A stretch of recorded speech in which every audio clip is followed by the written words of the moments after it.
اليوم على اندرو تيت اللي معروف بالطوب جي. هاد الشخص داير البلباله دابا في الويب، تيك توك، فيسبوك، انستغرام. ضروري ما غيكون طلع لك شي بوست ديالو ولا شي ريل ديالو. تم الكبار ديال اليوتيوبرز كيعيطوا عليه، حيت كيف ما كيقول هو كيخلي اي واحد كيتبعو ولا كيتفرج فيه باش يكون طوب جي، يعني يدير فلوس، ينجح في جميع الحوايج، في العلاقات ديالو، في الفلوس، في الحياة ديالو كاملة. وشنو كتعني طوب جي؟ طوب جي هي توب جوت، يعني المعزة، كتقال غير على الناس اللي كيكونوا سبيسيال وكيكونوا واعرين بزاف. اندرو تيت اللي بدا من الزيرو لدرجة ما كان عنده ما ياكل، اكثر واحد مشهور في العالم وعنده بليون اوف دولارز. واهم حاجة هي كيفاش دار الفلوس وكيفاش وصل، فاش بدا من الزيرو وكيفاش تشهر لهاد الدرجة هادي. مستر بن. تزاد اندرو تيت سنة 1986 في واشنطن عاصمة USA. عامين موراها غادي تزاد خو تريستان في UK 1988. عائلة ديال اندرو تيت كان هو وخوه واختو، الوالدة ديالو والوالد ديالو. الوالد ديالو كان معروف حيت هو كان كيلعب الشطرنج، وكان واحد الانسان اللي محترف في الشطرنج، ما كانش غير بروفيسيونيل، كان جراند ماستر في اللعبه ديال الشطرنج، سميتو ايموري تيت. هادشي كامل اللي كيعني الاب ديال اندرو تيت كان ذكي بزاف، وهادشي كامل دوزو اندرو تيت اللي حتى هو خرج ليه وخرج بحالو بجميع المواصفات ديالو. والاب ديالو قبل ما يحترف في الشطرنج كان بوكسور وداز حتى على الجيش. هادشي كامل اللي هو كيتاثر به اندرو تيت، تقريبا واحد الفئه صغيره بينه وبين بوه اللي خدم لنا بزاف. لكن هادشي ما كملش هنا، الوالد ديالو والوالده ديالو تفارقوا، هادشي اللي غيخلي تريستان تيت واندرو تيت غادي يمشيو مع الوالده ديالهم اليوكي. الامر اللي خلى اندرو تيت يفقد الواحد من اهم الاشخاص اللي هو الوالد ديالو، اللي كان كيتاثر به بزاف من جميع النواحي، واللي خدم منه بزاف ديال الحوايج اللي كيستافد منها لدابا. اندرو تيت ملي مشى اليوكي في 2001 غادي يبدا الكيك بوكسينغ وهو في عمره 15 عام. كان كيمشي 7 المرات الجيم. الكارير ديالو كان غادي تصاعديا، كل مره كانوا كيعطيو مونطون كبر باش ينافس وباش يقاتل وباش يزيد من النيفو ديالو. لعب اول كومبا ديالو فاش كانت عنده 17 عام، اللي تخيل معايا اول كومبا غادي يطيح واحد بالكاو. لكن اندرو تيت عاش المعاناه ديال بصح، اللي كان هو وخوه كيمشيو ياكلوا من البقايا ديال KFC، يعني عاش المعاناه، وكانت العائله ديالو على قد الحال، ونقدر نقول لك قل بزاف. اندرو تيت من هادشي كامل ولا بطل العالم 4 المرات في الكيك بوكسين، يعني هادشي ماشي ساهل باش تكون 4 المرات بطل كيك بوكسين وانتايا ما لاقي حتى ما تاكل، ما عندك حتى شي درهم في جيبك، تكون اندرو تيت اللي هو توب جي. فاش ربح هاد 4 البطولات ديال العالم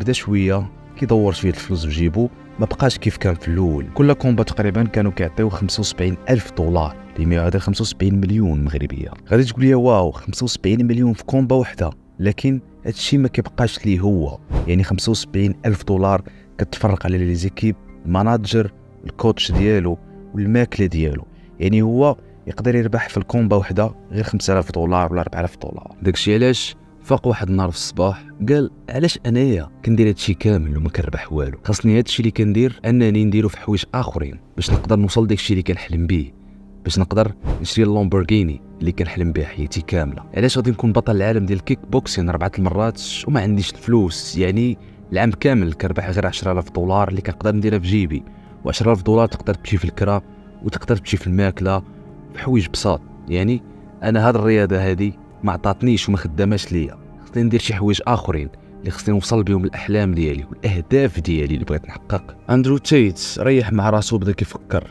شنو غادي يدير، شنو غادي يدير، شنو غادي يدير. لقى راسو كيعرف يدير والو من غير الكيك بوكسين.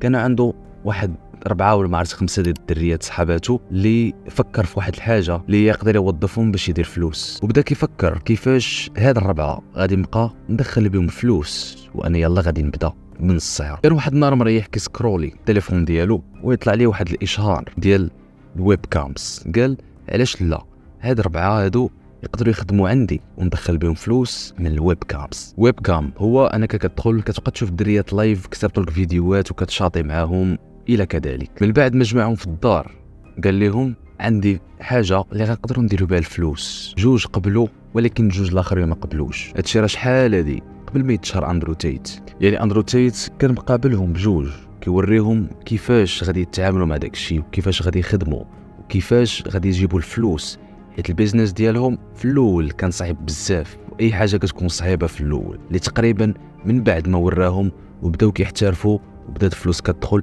اللي تقريبا في البدايات ديالها كانوا كيدخلوا 3000 حتى ل 5000 دولار في النهار. ملي بداو كيدخلوا الفلوس اندرو تيت ما وقفش هنا، خاصو يكبر البيزنس ديالو اللي تقريبا جاب 71 بنت ولا 75 وحده، اللي دار شركه سميتها كام جيرلز كومباني، يعني ولات عنده شركه كبيره خدم فيها 75 بنت ولا 80 بنت.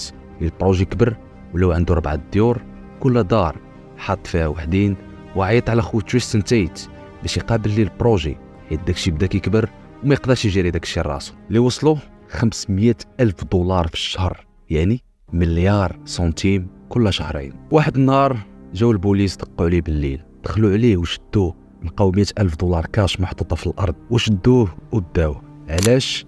حيت كان تعداو على واحد البنت هذه 3 شهور في الخدمه معاه. والبوليس من يهزوه من مورا عامين ديال المحاكم، صافي ديك الساعه قدر يخرج بغرامه ماليه. مني شاف يوكي انا ما خداماش ليه وتقدر تجيب لي المشاكل وتقدر دير لي صداع، ذلك فكر بانه غادي يرحل من يوكي. ملي اندرو تيت مشى لرومانيا بدا كيلعب شويه الكيك بوكسين، بدا كيرجع شويه الطفوله ديالو. من بعد ما مشى لرومانيا باش يكمل البيزنس ديالو تمايا، حيت رومانيا ما فيهاش الفيمينيست بزاف، يعني الدريات من الاخر غاديش يقدروا يلعبوا عليه العشره. لكن من بعد وقعوا مشاكل وقرر يعتزل الويب كام اللي خلاها كامله في يوكي. من بعد اندرو تيت فكر انه يدير واحد البروجي اخر، حيت السيد ما كيحبش، فكر يدير كازينو ديالو. مشى هضر مع الناس اللي غادي يديروا ليه الكازينو ديالو، عطاو السميه عطاو اللوكال، قال لهم انا غتعطيوني كل شيء وغادي نخلص لكم كل شيء باش انه يقدر يكون عندي كازينو ديالي. دار معاهم دي كوميسيون، هو رابح وحتى هما رابحين. من بعد اندرو تيت محل الكازينو ديالو اللي خدم ليه مزيان، يعني كان مدير واحد الترافيك اللي خيالي ديال بصح. كان كيفرق القهوه فابور باش الناس ياخذوا قهوه فابور من عند دريه زوينه باش انهم يدخلوا الكازينو ديالو. من بعد ما نجح ليه البروجي قرر يفتح 15 كازينو اخر في رومانيا. من بعد كلشي كان غادي مزيان حتى جات كورونا. ديك الساعه كلشي غادي يسد، المداخل غادي يطفاو، كازينوات غادي يسدوا، قهاوي ديو كلشي غادي تسد، ما غادي يبقى والو. لكن في الحجر الصحي قرر اندرو تيت انه الاهتمام ديالو غادي يديروا في السوشيال ميديا، يعني دابا ولا عنده اوبجيكتيف باش انه يتشهر، باش انه يولي انسان معروف، باش يبراندي راسو، باش يبيع لي كورس ديالو. من مورا ما عرف الفلوس كيفاش كيداروا وكيفاش كيمشيو، من مورا ما عرف البنات كيفاش كتعامل معاهم وكيفاش تحكم فيهم. من بعد ما نجح اندرو تيت بدا ياخذ كاع الفرص ديالو باش انه يبان في الريزو سوسيو، يعني لي بودكاست، لي فيديو في يوتيوب، فيسبوك، في انستغرام، في تيك توك. من بعد اندرو تيت ما بدا كياخذ الشهره ديالو، داكشي اللي كان كيوصل ليه، قال دابا هاد الناس اللي كيتبعوني كاملين كيفاش غادي ناخذ منهم فلوس. من بعد ما فكر قرر انه يصوب واحد الكورس اللي هو The Real World. كوبرا تيت قرر انه يصوب واحد الكورس اللي غتقدر فيه كيفاش تبدل حياتك من A ل Z من جميع النواحي، فلوس، دريات، اي حاجه كتمناها في حياتك. الثمن ديالو هو 500 درهم في الشهر، يعني قرر يدير هادشي هذا باش انه يدوبل المونطون ديالو في 10 المرات. ويبقى السؤال هو اندرو تيت كيفاش تتشهر في عام واحد ولا اشهر واحد في العالم، وليت كطابي السميه ديالو في جوجل كيطلع لك هو اول واحد.